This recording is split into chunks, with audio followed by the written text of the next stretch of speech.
we've seen all of the references to drunkenness in the Mishnah, all the references to drunkenness in the Tosefta, and now I am very excited to share with you drunkenness in Midreshei Halakhah. We get some stuff here in the Sifra, and this first one I want to share this one first from Sifrei Devarim. So again, these are Midreshei Halakhah are not like other Midrashim like Breshit Rabbah or Vaikra Rabbah or other Midrashim. These are more halachically oriented or a little bit more closely textual. They're all Tanaitic, early rabbinic. So this first one, I do have to say, so drunkenness in the Torah, there's a few stories of drunkenness in the book of Genesis, and the only other reference to drunkenness in the entirety of the 5 books of Moses is this line in Deuteronomy, which seems to be poetic, the Ashkir Chatze Midam. So what does this mean? That I am going to make my arrows drunk with blood? How can arrows be drunk? Like maybe be wobbly when you shoot it. Like, what does this mean? So the rabbis say, how is it possible to make arrows drunk? And they say, I will make others drunk with what my arrows do. Not what I was expecting. That's not what I was expecting. That's a curveball as far as I'm I'm not even sure what that means. Like, maybe by the arrows hitting this person, they themselves will wobble and be like a drunk person, and that they will not be able to walk straight. Maybe that's what the rabbis mean by this, because I think most people, when they encounter this verse, they say, "Oh, what does this mean that I will make?" Yeah, enjoy. That I will make my I would say that they are just like a drunk person has had a lot of alcohol that they have consumed. So too, these arrows will consume a lot of blood, as opposed to, I don't know, just hitting dirt, missing their target, and just hitting the ground. No, that God will. No, I will make my arrows drunk with blood, that they will hit their intended targets. Well, not only that, it almost means they'll destroy their intended targets. Yeah. Yes. Totally saturate. Right. I mean, that's the meaning I think out of that. Right. So the rabbis definitely went in a very unexpected and different direction for sure.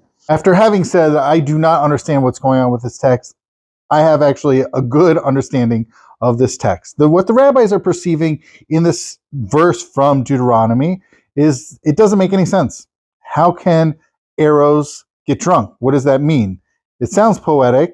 What the rabbis are actually pointing at is saying that it makes others get drunk. Who are these others that are being forced to get drunk? I realize it's probably those allies of enemies who have seen their friends fall in battle being stuck by these arrows. So they see their friends, whether they themselves are being injured, or maybe it's just seeing a fallen ally on the battlefield, and then they go and they drown their sorrows. I think that that's actually what the rabbis here are seeing, that it's almost like a coping mechanism, that these foes, really the allies of the foes, the fallen foes, are going off and getting drunk, having seen how efficacious and effective these arrows are. So this next one, the Sifra Shmini, this is a very close connection with that Tosefta we read in Kritot.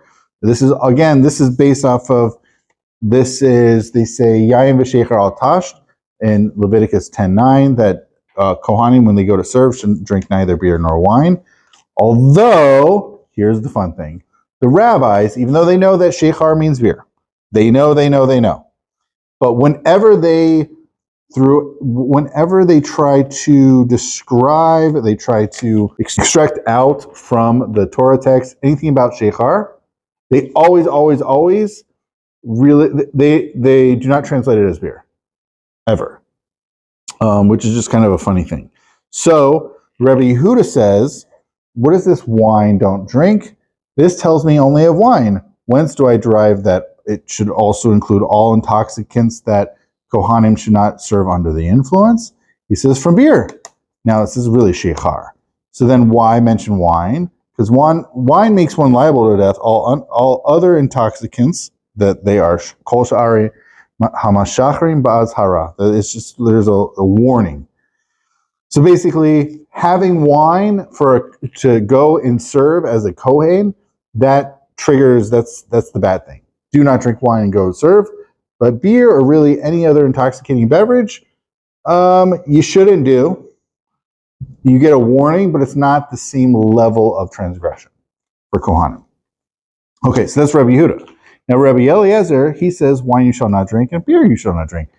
Now, again, they don't translate shechar as beer for our purposes, even though in their daily lives they talk about shechar as beer.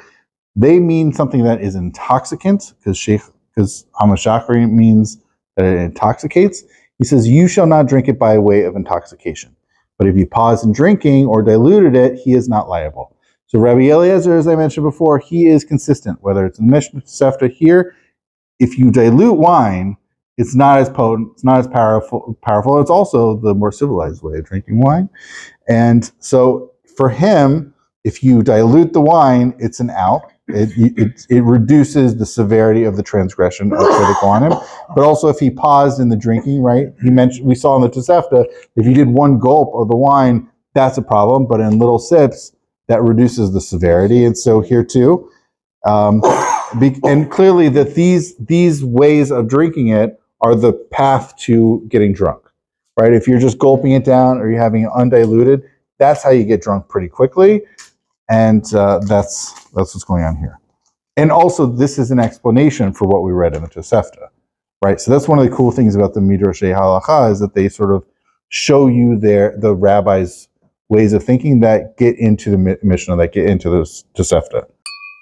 Our final text, which you might say, I don't know how to count, it's really a series. And if I were to redo this, I would include, so you see it's sort of like section 2 and 3 and 4 and 5.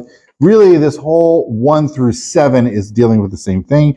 And if anybody would like to keep score at home, this is based off of Leviticus 21, verse 20.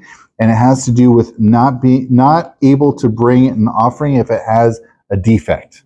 Okay? So not being allowed to offer something that has a defect. I think it's a person is not supposed to do this. Now we have these different things, which is whence does it derive for these things for someone not to do this? One who's pole-like in appearance, one who's dwarf-like, a deaf mute, imbecile, one who's drunk, and those with clean plague spots. These are, I'm pretty sure, are Kohanim.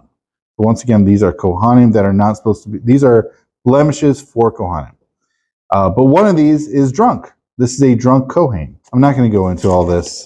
There's a lot here, all these different things, and they keep bringing it up over and over and over again. But really, 1 through 7 would be all these things. And similarly to what we've seen in Trumot and in the Bechorot pieces in the Mishnah, these are included as being blemishes. That being drunk is not a full, but of course it's also a temporary blemish, right? It's something that will go away. And for a Kohen, which is really fascinating, because in the first place, they're not even supposed to be serving under the influence. They're not even supposed to have anything. But now they're drunk, right? So they went way beyond. Who knows? Maybe they could have had, actually, based on what we saw in the Tosefta, who knows? Maybe they had 20 or 30-day-old wine, and they had a lot of it. So technically, according to the rabbi's rules, they wouldn't be totally transgressing. So they have some wiggle room, but here they're drunk, right? So even if they, get some wiggle room in that direction, that it wasn't old enough, but it still is intoxicating, here they're drunk. And they should not be bringing karbanos, should not be bringing offerings. They should not be serving in the temple while drunk. So this is, I'm not going to go into all the mechanics of this and everything. We have this clear thing about, there's not a lot in the Torah who shouldn't drink. Yes, Leviticus 10:9, Kohanim should not serve under the influence. Very reasonable, very understandable. The Nazir also is someone who should not drink, but they're bringing it upon themselves. They're bringing it upon themselves, right? And it's of a temporary nature. And we've seen those things pop up in the Tanaitic stuff here. We've seen both the Nazir piece, although that was a little bit more limited. And here, what exactly are the rabbis couldn't just okay, Leviticus says, don't drink. And the rabbi's like, how much are we talking here? Right? It almost sounds like a negotiation. Like, what do you mean? And when we say, like, what do you mean by wine? Right? Well, it has to be intoxicating wine. Like, how intoxicating is intoxicating? 40 days. 33 days is fine. But like, and it has to, if you have a couple, an ounce or two, you have a few sips before you go to work, it's one thing, but 4 ounces is too much. Like, it's just funny. The rabbis are really trying to quantify it in that direction. And we've seen that across both the Midreshei Halakhah and the Tosefta. But it's not an entire prohibition against drinking. Right. So in the book of Leviticus, you think it is. Right. In the book of Leviticus, you think it is. And then come the rabbis, they're like, well, let's quantify it rather.